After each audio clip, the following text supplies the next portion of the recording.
Alors, nous sommes arrivés d'Av Samer Dalet de Zvahim Samer Dalet pour le Shabbat 3 Tammuz. Nous sommes arrivés à la ligne 8. Amad Rabbi Yohanan, donc on a vu ce matin. Viens voir combien les Kohanim, donc ils sont forts, puisque il n'y a pas plus léger dans les volailles que donc les intestins plus les plumes. Et Péramim, et on a dit que le Kohen, donc il lance ça plus que 30 amas, 15 mètres. Pourquoi? Parce qu'il doit les mettre, lui il est dans le coin sud-ouest, il doit les lancer au-delà de la pente du Mezbeach. Encore une fois, le Mezbeach il est comme ça, la pente elle est comme ça, le Kohen se trouve donc à l'angle vers l'ouest là-bas, l'angle sud-ouest, et il doit lancer tout ça sur une diagonale pour tomber au-delà donc de la pente de ce côté-là, alors qu'on est à distance de 22 amot du Mezbeach. Ce qui fait à peu près une diagonale de 22 amas sur 22 amas en diagonale, donc c'est à peu près 30 amas, comme dit donc d'ailleurs la Gemara ramène cette Mishnah d'Itnan dans Masechet Yomayim et Tamid, en parlant donc du Kohen Gadol, oui, le Kohen qui fait la première chose qu'on fait le matin, c'est ce qu'on appelle Trumat Hadeshen.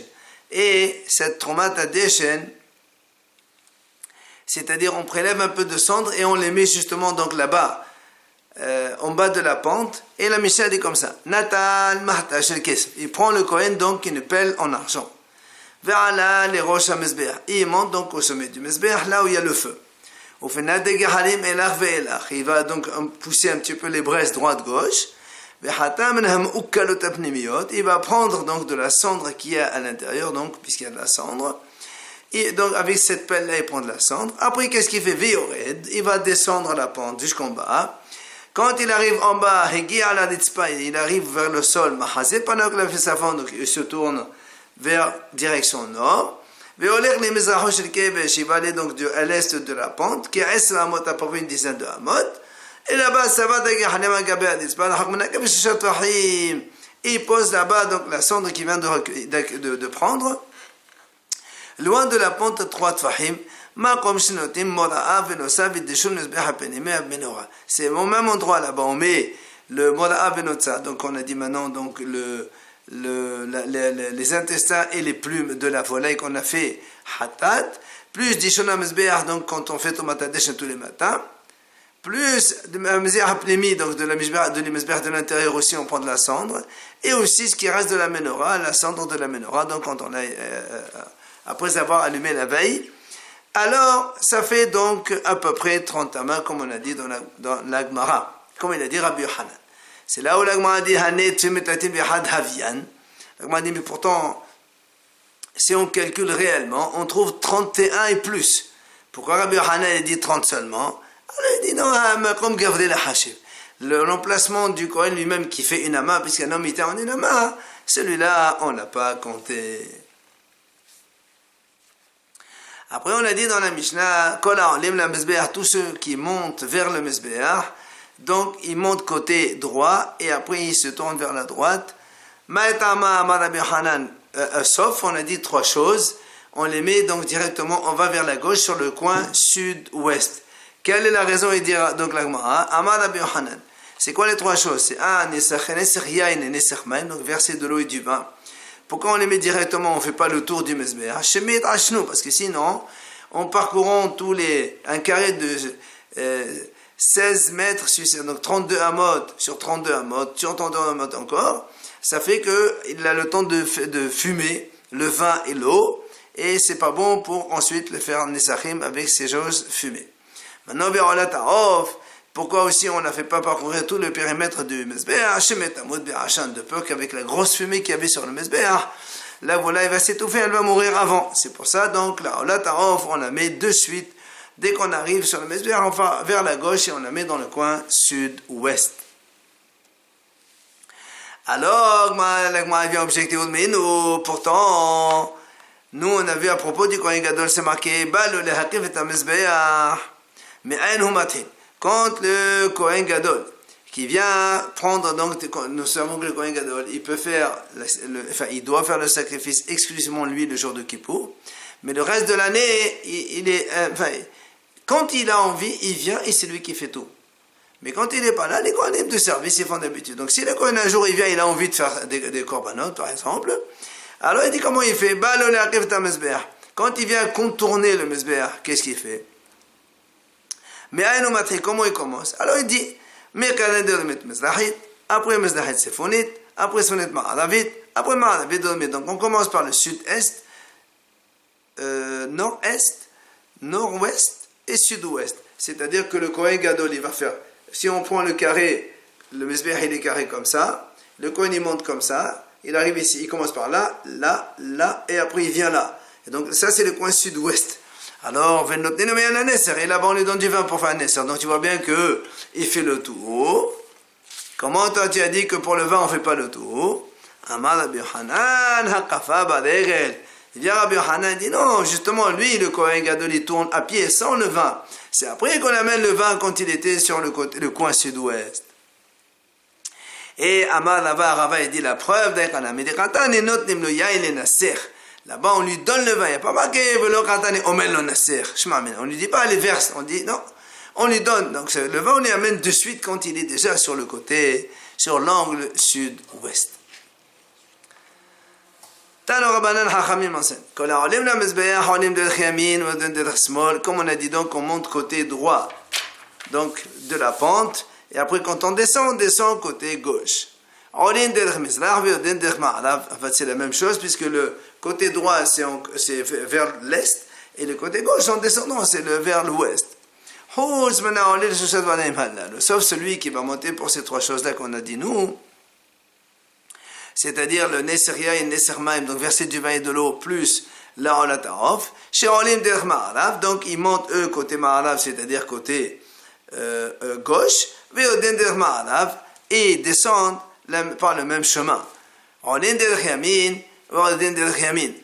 Ils montent par la droite et ils redescendent donc par la droite. Alors on m'a dit comment? Comment tu dis par la droite? On vient de dire maintenant c'est à gauche. Il dit non, corrige, il faut marquer gauche. Rabba il dit non, je peux laisser Yamin. Mais Yamin quoi? Yamin en partant du Mezbeah, on est à notre droite. Puisque quand on monte dans le Mezbeah, on est dans cette direction. Alors là c'est la droite, ça c'est la gauche. Et nous on a dit il prend de côté gauche. Mais quand il va descendre par ce même chemin, de ce côté-là c'est la gauche. Mais quand tu es donc le dos tourné et que ton dos, tu viens du Mezbeah, c'est notre côté droit. Là-bas, ma Yamin de Mezbeah, on m'a c'est moi de Gavla. Alors il dit effectivement, le Yamin c'est le droit de Mezbeah. Et le gauche c'est le gauche de la personne. Alors on m'a dit venez de Mezbeah, de Gavla. Alors pourquoi tu dis, une fois tu parles de la gauche du monsieur, et une fois tu parles de la droite du Mezbeah? Mets tous les deux pour le Mezbeah, tous les deux par rapport au monsieur. Il dit, c'est vrai. Matiti nouvelle Mishnah. On parle maintenant de Hatat Ha'ov qui s'adat Anaasit. Donc comment on faisait donc ce repas Hatat Ha'ov dont on a parlé maintenant, on a dit, dans la Mishnah, pardon, on a parlé au début de la Mishnah, on a dit, alors, donc il dit que le Kohen, alors il ne faut pas oublier que Hatat Ha'ov, elle se fait sur le sol de la Hazara du Beit HaMikdash, on ne monte pas dans le Mezbeah. Alors comment il fait? Il fait le Kohen, il fait l'amnika. Donc, par la nuque, il arrache les sémanim, et la Mishnah dit Ve'eno mafdil, ça veut dire il ne sépare pas la tête complètement du corps de la volaille, ça veut dire il coupe un séman et pas les deux. Après, donc après il asperge le sang de la volaille sur le mur. Et le reste du sang de la volaille, et après il presse la volaille sur la base, sur le mur, et qui va donc le sang il va couler pour aller jusqu'au Yisod. Donc le Mezbeah, lui, il a que le sang, c'est-à-dire qu'on ne met pas de la viande et de la volaille sur le Mezbeah, parce que la viande, elle est pour les Kohanim à manger. Ce qu'on dit, à la Kohanim, mais toute la hata, toute la volaille, elle est destinée à la consommation des Kohanim pour les Kohanim. Gmara dit, Tanu Rabbanan Chachamim enseigne. Le passage il dit, Vehiza medam hatat. Alors, Hachamim disent, mais dam hatat, ça veut dire megouf hatat. C'est-à-dire, donc, quand on fait les aspersions, parce qu'il y a marqué, nous, visa, jusqu'à présent, on a appris pour les animaux, l'aspersion, on fait soit avec le doigt, soit avec les kélis. Là, il te dit non, mais gouf hatat lui-même. Comment il fait alors? La Gemara dit, il prend la tête et le corps de la volaille. Avec la volaille en main, il fait comme ça, l'aspersion, sur le mur des mesbères. Il ne fait pas ça sur le mur donc de la pente, ni sur le mur du Hechal, et ni sur le mur du Olam non plus. Et donc on parle ici, donc on est dans le bas du mesbeh, c'est-à-dire dans la moitié 5 mètres inférieure par rapport au Chot HaSikra. Alors on dit, peut-être que c'est plutôt en haut, dans la moitié supérieure par rapport au Chot HaSikra, mais pas en bas. Alors on dit non, c'est déjà la behema, que le korban, l'aspersion se fait en bas, pourtant hatat se fait en haut. Donc avec un kalochom, on peut raisonner, on va arriver que le rôle aussi, hatatolemana. C'est pour ça que le pasuk dit, ce qui reste dans le sang, il va couler vers la base du mesbeh. Donc tu vois bien que il faut que l'aspersion se fait. Donc, quand on presse la volaille sur le mur, après le sang, donc il va couler jusqu'au Yesod. Or si tu le mets en haut du mesbeh, c'est-à-dire au-dessus du Sovev, donc au-dessus des 5 amot, eh ben, le sang il ne va pas couler au Yesod, puisqu'il y a le Sovev, il va s'arrêter là-bas. Alors on m'a dit, alors pourquoi? On fait d'abord un peu en haut et après on fait en bas aussi. Mais là, il dit, est-ce qu'il y a marqué Yimassé, ça veut dire que le Kohen lui-même il va faire ça? Il dit non, Yimassé, ça veut dire ce qui reste il va couler tout ça déjà. Quand on a fait l'aspersion, le reste il coule de lui-même, donc on ne peut pas changer d'endroit. Du même endroit en bas du mesbeh, en bas donc il va couler directement dans les sauts. Amar Rav Zutra bar Tobia Amar Rav. Vient Rav Zutra nous dit, comment on fait la mlicha de hatataf? Alors il nous explique un peu technique. On attrape les ailes de la volaille avec 2 doigts. Et les 2 pattes avec 2 doigts. Et après on écarte le cou de la volaille par le pouce. Et là-bas on fait la mlicha.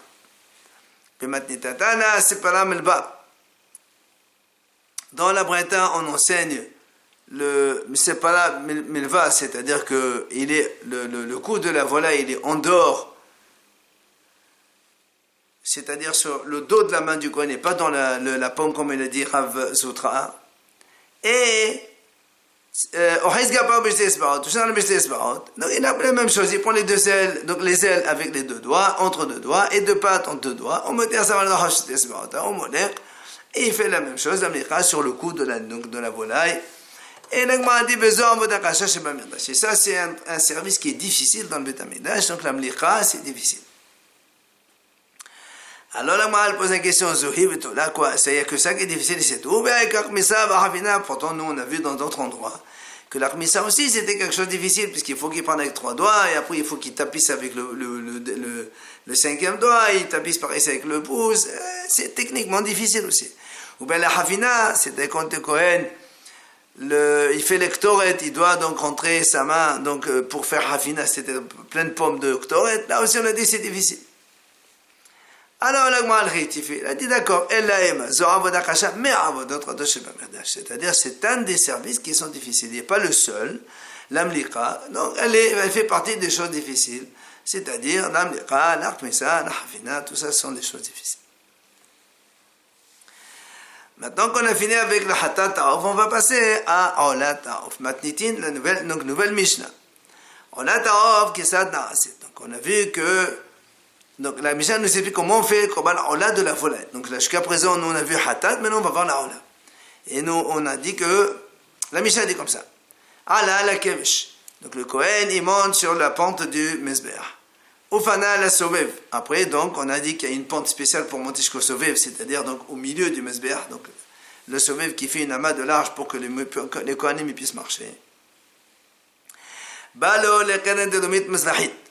Il va donc se diriger vers le coin sud-est, donc celui qui est à sa droite du Kohen. Cette fois-ci, le Kohen il va faire la mlika de la volaille, mais au mabdil, c'est-à-dire il sépare la tête du corps de la volaille, donc il coupe tous les deux simanim, les deux. Après, après, donc le reste du sang, il le fait sur le mur de Mezbeach. Natal et Tarosh, après le Kohen il prend la tête de cette volaille, et après il va prendre la tête vers direction du Mezbeach, la tête qu'il a dans la main. Il met un peu de sel là-bas, et après il le jette sur, donc là où il y a le feu sur le Mezbeach. Donc quand il a fini avec la tête, balo la gouffe. Maintenant le Kohen s'occupe donc du corps de la volaille qu'il a en main. Qu'est-ce qu'il fait? Il enlève donc les plumes et les entrailles qu'il y a dedans. Tout ça. Et comme on a dit, donc il va les jeter. Ça c'est quand il est au coin sud-est, on n'est pas trop loin. Donc il les jette dans le Betadeshen. Là on a vu donc précédemment, on mettait la cendre donc pour plusieurs choses. Maintenant la Mishnah dit, chez ça vélo Evdin. Si maintenant le Kohen, chez ça vélo Evdin. C'est-à-dire le Kohen il doit après, chez ça il va couper la volaille en deux, mais il ne sépare pas complètement les deux mi-corps.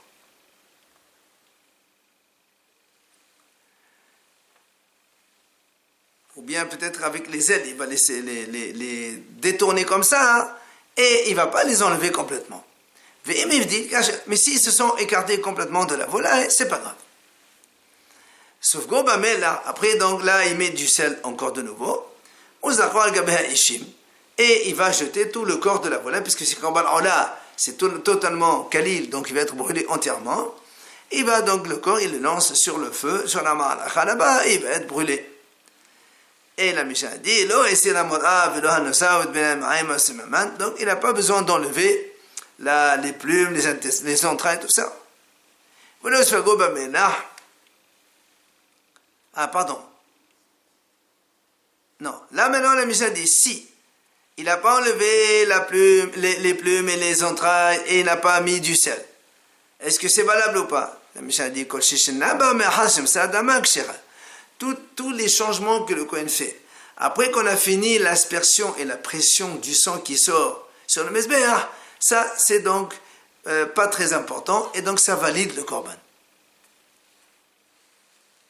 Sous-entendu que si il fait des changements avant le Mitsui, et donc ça va être Pasoul. C'est pour ça qu'il dit là Pasoul. Nous on a dit tout à l'heure, Hatat, il ne sépare pas la tête du corps. Alors là, oui, il sépare. Il coupe les deux simanim et il sépare. C'est maintenant, il a fait le contraire. Comme on est avant l'aspersion, Pasoul.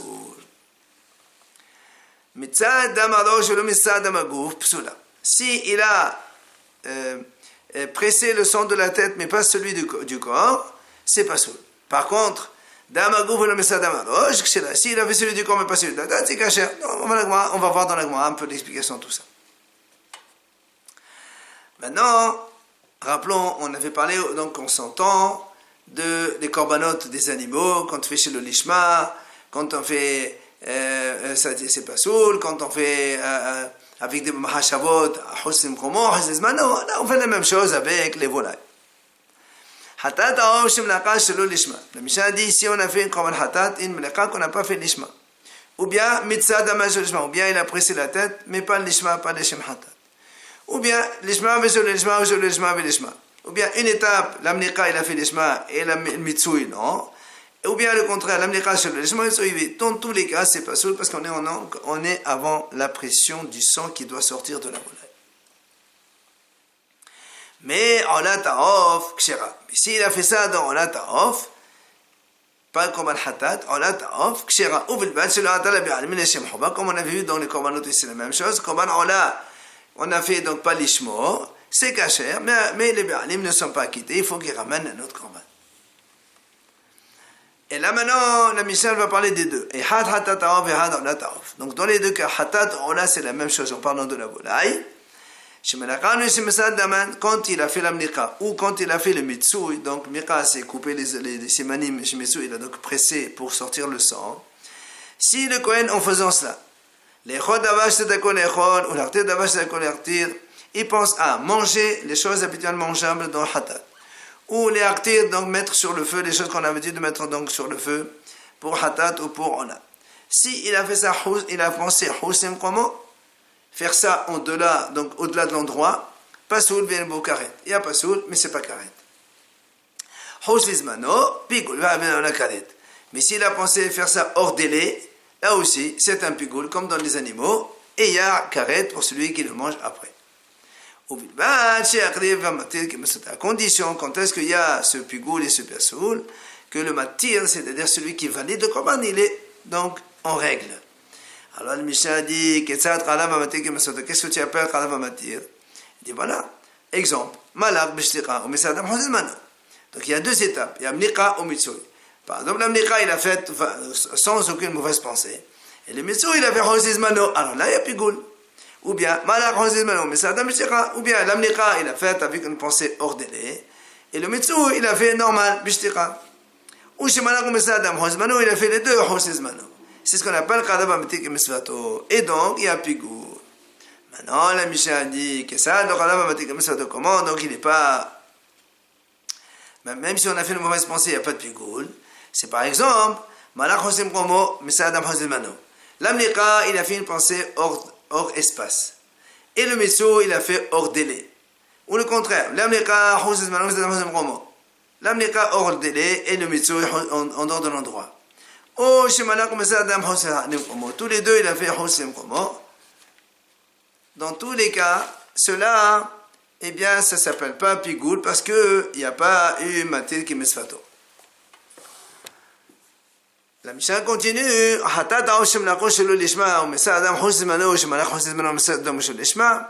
Maintenant, si il a fait l'amniqa lo lishma. Évidemment, c'est pas valable, puisque pas comme dans Korban Ola, on a dit c'est valable. Là, c'est pas valable déjà. Même si après, même s'il a fait la mitsui du sang et l'amnika en dehors du temps, ou le contraire,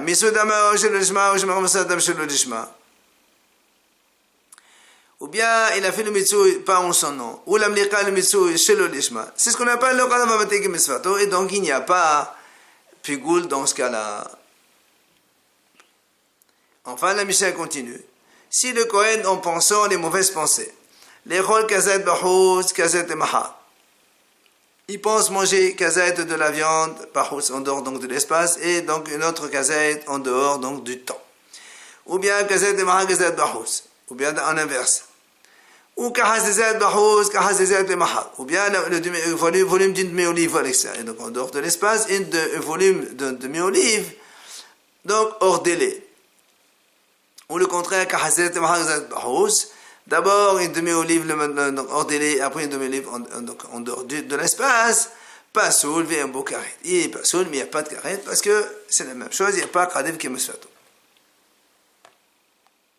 Non, pardon, c'est pas Kadev qui me souhaite. Ici, tout simplement parce que il y a le Pessoul, il enlève quand il y a Passoul et Pigoul, le Pessoul est invalide, comme on a vu pour les animaux. Et là encore, Amar Rabbi Yehuda, Rabbi Yehuda n'est pas d'accord avec ça, il dit non. Et Mahashevet Azman Qadma, le Mahashevet Amakom, Pigoul Haïven ala Karet. Et Mahashevet Amakom Qadma, le Mahashevet Azman, Passoul et Boukat. Rabbi Yehuda dit non. Ça dépend quelle est la première mauvaise pensée. S'il a commencé par une mauvaise pensée hors délai, donc c'est Pigoul, même si après Hosim Komo, ça reste Pigoul. Mais si d'abord il commence par une pensée hors espace, donc Passoul, alors même si après il fait Pigoul, c'est Passoul quand même. Hachamim dit qu'il n'y a pas de différence que tu commences par hors délai ou hors espace. Dans les deux cas, comme il y a un mélange des deux, ça fait Passoul ve'en bo karet. Enfin, les rôles kahazizat, on hartel kahazizat kasher, she'en achila ou hartala mistarafin. Si maintenant le Kohen y pense, une demi-olive, il le mange en dehors donc du temps ou de l'espace, plus une demi-olive, donc pour la mettre sur le Mizbeach en dehors de temps d'espace, dans ces cas-là, il n'y a pas d'association entre les deux.